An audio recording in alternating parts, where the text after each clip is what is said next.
Good morning student, welcome to my channel student support. मैं अंकुर पांडे। आज हमारे इस नए वीडियो में हम सब डिस्कस करेंगे वैद्युत क्षेत्र। तो आइए,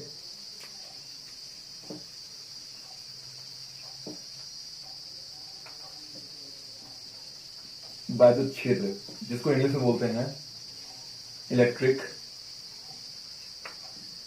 फील्ड।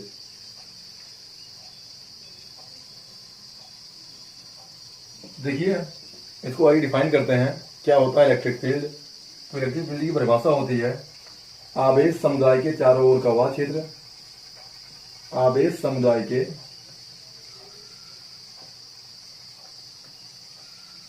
चारों ओर का वह क्षेत्र, वह क्षेत्र जिसमें उसके वैद्युत प्रभाव का अध्ययन होता है,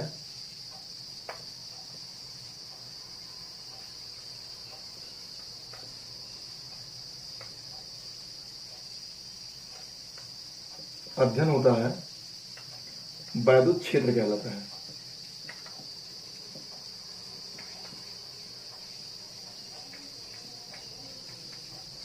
जैसा कि पिछले वीडियो में हमने बहुल्य आवेशों पर बल के बारे में डिस्कस किया हुआ था, वहां से ये बातें तो हमको क्लियर हो गई कि हाँ सही है। और एक बात और कि जो ये फील्ड थ्योरी है, फील्ड थ्योरी के बारे में बताने वाले थे जो है वो है माइकल फैराडे। और इसी वजह से हम आवेश की सबसे बड़ी इकाई फैराडे को ही मानते हैं कि आवेश का सबसे बड़ा मात्रक क्या होता है, फैराडे। तो एक बात यहाँ पे ध्यान देंगे कि आवेश समुदाय की ये बात तो आपको आ रही है, आइए कुछ इस पर चर्चा करते हैं। कहने का मतलब है जैसे कोई आवेश ले लें,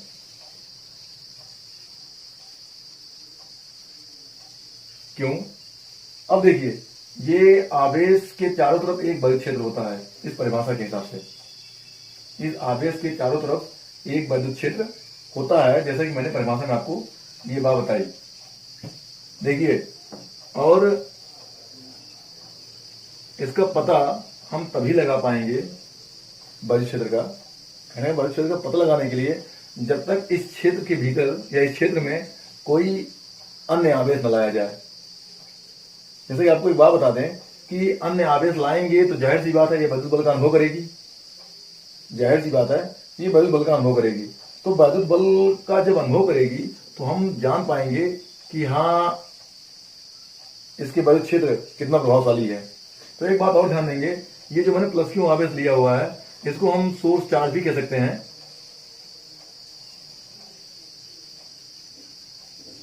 सोर्स चार्ज, जिसको हम हिंदी में बोलेंगे स्रोत आवेश। स्रोत आवेश क्या होता है कि वह आवेश जो वैद्युत क्षेत्र का अनुभव करती है स्रोत आवेश कहलाती है। तो एक बात यहाँ पे ध्यान देंगे, अब जब तक हम यहाँ पे कोई अन्य आवेश मतलब मैंने क्यू नॉट लेकर के आ गया, और क्यू नॉट जिससे सपोज की दूरी कितनी है, स्मॉल आर। अब जब मैंने क्यू नॉट लेकर के आया, ये मैंने पॉजिटिव ले लिया। अब क्यू नॉट लेने के बाद एक बात तो यहाँ पे क्लियर हो गई, जैसे मैंने क्यू नॉट लिया तो क्यू नॉट पर एक बल कार्य करेगा। लेकिन यहाँ पे ये क्यू नॉट लाया हुआ है इसका परीक्षण करने के लिए, और जब मैंने क्यू नॉट इसका परीक्षण करने के लिए लेकर के आया हुआ है तो इसको हम टेस्टिंग चार्ज के नाम जानेंगे, मतलब इसको हम परीक्षण आवेश कहेंगे। इसको हम परीक्षण आवेश कहेंगे, और ठीक है, और ये अत्यंत छोटा होता है। और ये सपोज करिए एक कल्पित आवेश है, मतलब हमने कल्पना किया हुआ है, और इसकी तुलना में ये नगण्य है। आप एक बात यहाँ पे गौर करेंगे कि इसके पास तो ऑलरेडी था, ठीक है, और अगर इनके बीच में वैद्युत बल लगेगा, अगर ये पॉजिटिव होगा तो ये क्या हो जाएगा, बाहर, और यहाँ पे हो जाएगा या फिर क्यू नॉट ई। तो ये दो बातें आई थी। तो यहाँ पे बात ध्यान देंगे कि जैसे कि वैद्युत क्षेत्र तो हम जानते हैं कि कोई भी आवेश अपने चारों तरफ वैद्युत क्षेत्र उत्पन्न करता है, लेकिन वैद्युत क्षेत्र उत्पन्न का पता लगाने के लिए हम क्या करते हैं, जब तक कोई अन्य आवेश उसे समीप नहीं लेकर के आएंगे तब तक हम पता नहीं लगा पाएंगे। ठीक है। और सेकेंडरी बात कि यहाँ पे जो है जो परीक्षण आवेश जो यहाँ पे हमने परीक्षण किया, इसके लिए दो विधियां हैं, मतलब दो बातें हमको मालूम पड़ती है। कौन कौन सी? एक तो क्यू और क्यू नॉट के मध्य लगने वाला विद्युत बल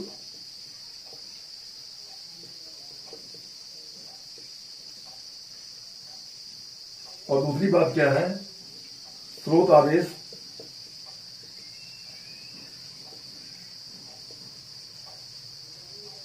क्यों पर एक विद्युत क्षेत्र।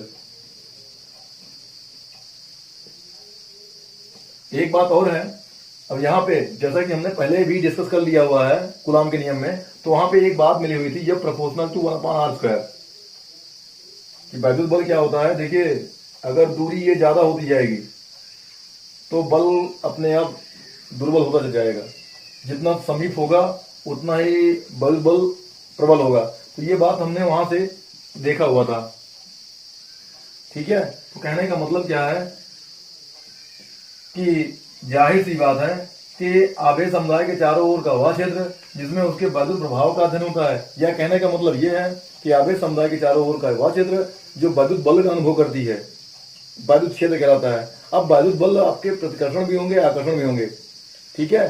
तो आप ये बात यहाँ पे ध्यान देंगे। लेकिन एक बात और भी है, जो आपका क्यू नॉट है वो सदैव धनात्मक ही होता है। ये भी बात यहाँ पे नोट करेंगे आप कि ये हमेशा धनात्मक ही होगा। अगर ये धनात्मक है तो यहाँ पे जो विद्युत बल होगा, ठीक है, देखिए यहाँ पे ये विद्युत बल होगा, प्रतिकर्षित होगा। अगर ये निगेटिव है तो बल जो है आकर्षित होगा, ठीक है। तो ये बातें आप हमेशा यहाँ पे ध्यान देंगे। आइए इसके बाद हम चर्चा कर लेते हैं विद्युत क्षेत्र की तीव्रता क्या होती है, मतलब इंटेंसिटी ऑफ इलेक्ट्रिक फील्ड। तो आइए देखते हैं।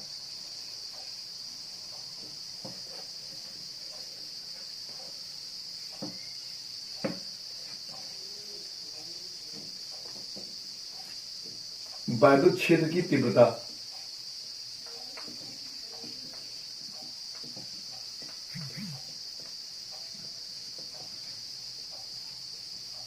अब देखिए विद्युत क्षेत्र की तीव्रता की परिभाषा क्या होती है? एकांक धन परीक्षण आवेश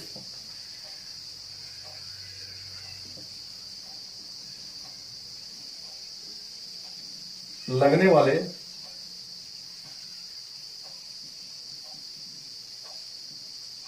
विद्युत बल को विद्युत क्षेत्र की तीव्रता कहते हैं।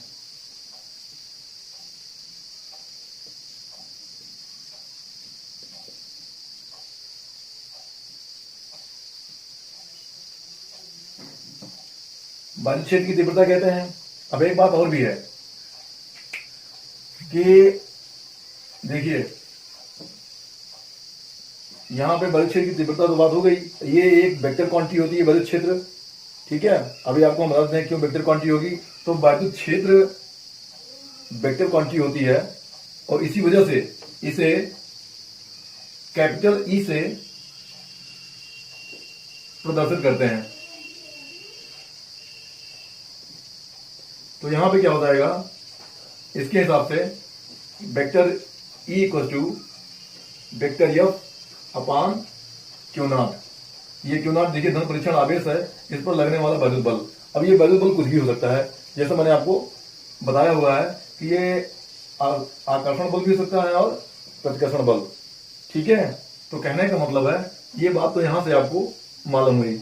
आइए आपको एक बात और दिखाते हैं। जैसे मैं जो अपना स्रोत आवेश था क्यों, अब ये अगर पॉजिटिव है और पॉजिटिव होने के बाद मैंने परीक्षण आवेश को यहां पे लेकर के आया, ये पॉजिटिव है, ये पॉजिटिव है। तो अगर ये इसके समीप देखिए इस साइड में है तो विद्युत क्षेत्र की दिशा कहां होगी? इस दिशा में होगी। और यहां पे जब ये पॉजिटिव है तो बल भी इस दिशा में लगेगा।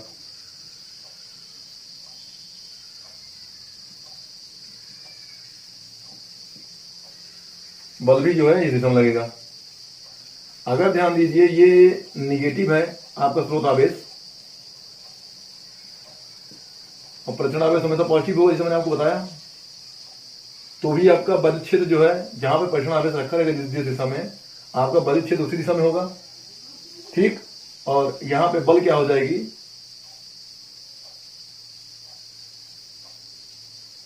यहां पे अट्रैक्ट होगा, जस्ट दिशा बदल जाएगी बल की। तो इससे हमको एक बात ये भी नॉलेज हो गई कि अगर स्रोत आवेश धनात्मक है तो विद्युत क्षेत्र का परिमाण और दिशा भी एक समान होता है। ठीक है, जिसे एक समान विद्युत क्षेत्र भी कहते हैं। और अगर आपका स्रोत आवेश ऋणात्मक है तो विद्युत क्षेत्र ई का परिमाण और लगने वाला विद्युत बल दोनों एक दूसरे के विपरीत दिशा में होंगे और इसे असमान विद्युत क्षेत्र कहते हैं। तो आइए यहां पे और जान लेते हैं कि इस ई का मात्रक क्या होता है। अब देखिए, तो विद्युत क्षेत्र की तीव्रता का मात्रक क्या होगा, ध्यान दीजिए। ये तो आप भी निकाल पाओगे। एफ का मात्रक हो जाएगा न्यूटन और क्यू नॉट का कूलॉम। और सेकेंडरी इसकी बीमा क्या हो जाएगी, न्यूटन का हो जाएगा एम एल टी माइनस 2 और कूलॉम का हो जाएगा AT। हल करेंगे इसको तो ये हो जाएगा एम एल टी माइनस 3 ए माइनस 1। अब देखिए, अगर स्रोत आवेश पर हम यहाँ पे किसी विद्युत क्षेत्र स्रोत आवेश या किसी आवेश क्यू पर लगने वाला विद्युत बल, तो क्या हो जाएगा, यह बराबर क्यों ही होगा। तो ये बातें आप लोग ध्यान देंगे। अब नेक्स्ट टॉपिक है एकल बिंदु पर विद्युत क्षेत्र की तीव्रता, जो हम अपने नेक्स्ट वीडियो में पढ़ेंगे।